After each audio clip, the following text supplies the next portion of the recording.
Isn't our government's obligation to us as Americans? Does it have a biblical obligation to fund aid for countries around the world, especially if that aid does not align with U.S. interests? Does our government have a biblical mandate to care for the poor around the world, or is that the mandate of the church? I want to share a little history. Ooh. We have to understand how we got to this place of USAID. So World War I happens. Obviously, Germany is one of the big losers in World War I. And in the treaties that were signed at the end of that, they were very punitive against Germany, very harsh against Germany. And part of the effect of that, because the rest of the world was really angry at Germany for causing a lot of this carnage in Europe, but part of the effect of that punitive outcome against Germany was the German people suffered a lot in the decade after World War I, which is exactly the conditions that led then to the rise of the Third Reich, to Hitler, to the Nazis, and it sparked World War II. Mm-hmm. And therefore, when World War II was coming to an end, the Allies realized we can't do to Germany what we did after the last war, and we can't do that to Japan.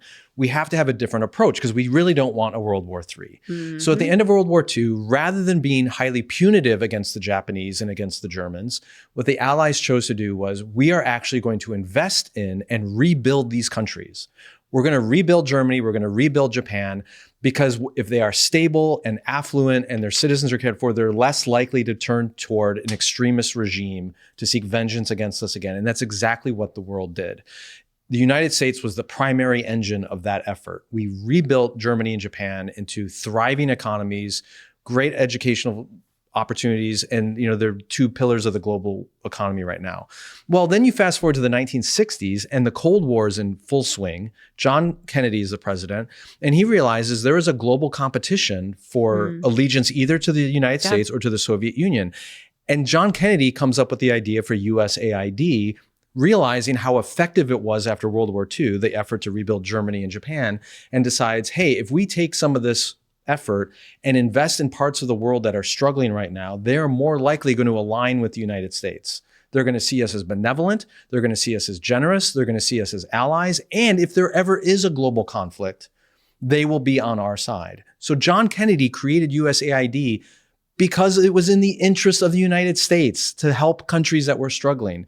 And that has continued to be our effort around the world. This is a tiny fraction of our budget, and it pays back multiple dividends in goodwill and strategic alliances around the world. And to just shut all that down. I mean, this guy creates the argument of, well, I need to care for my family and its needs. I agree, 100%. Now imagine your next door neighbor is literally starving. Don't you think that dad in that house whose kids are starving is a threat to you and your family if you have plenty and they don't? It's in your interest to make sure your next door neighbor isn't starving, because it's dangerous for you to be living next to a desperate family that might take up arms against you to get some of your food. So it is in the self-interest of the United States to be strategically investing in some of these poorer parts of the world, because poor people destabilize economies and political structures and suck America into all kinds of problems. And what I think is missing so much from the USAID conversation is that fundamentally this is a misunderstanding, to Skye's point about how interconnected the world is and how much it matters what the United States does in terms of foreign aid, but also just a lack of imagination, both on a personal neighborhood level and on a national or international level, that we have obligations to other people that we did not choose or ask for, but that we just find ourselves in obligation to other people. This is true of individuals. I didn't choose to be obligated to my neighbors or to my family. I was born into a family and bam, I have obligations to them. I belong to a church. I didn't know that this person was going to be sick or this baby was going to be born with disabilities or this struggle would happen in our denomination, but whoa, I have obligations there. The same is true of whoever's in charge of the United States government. You didn't get to choose all the obligations we would have, but we've made promises. We have obligations. The things that we do deeply affect other people. And I think not only do we need to understand this history and kind of the logic that Skye is giving of how this aid is not just handouts, but actually is strategically valuable for the United States, but the theological or deeper problem underneath it is usually this idea that we have bought into a pretty modern, pretty libertarian idea that any obligation I have is just one that I choose freely, and I can just choose not to if I don't want to. And instead the truth is nations, individuals, families, neighborhoods, you just have obligations to other people that you didn't choose.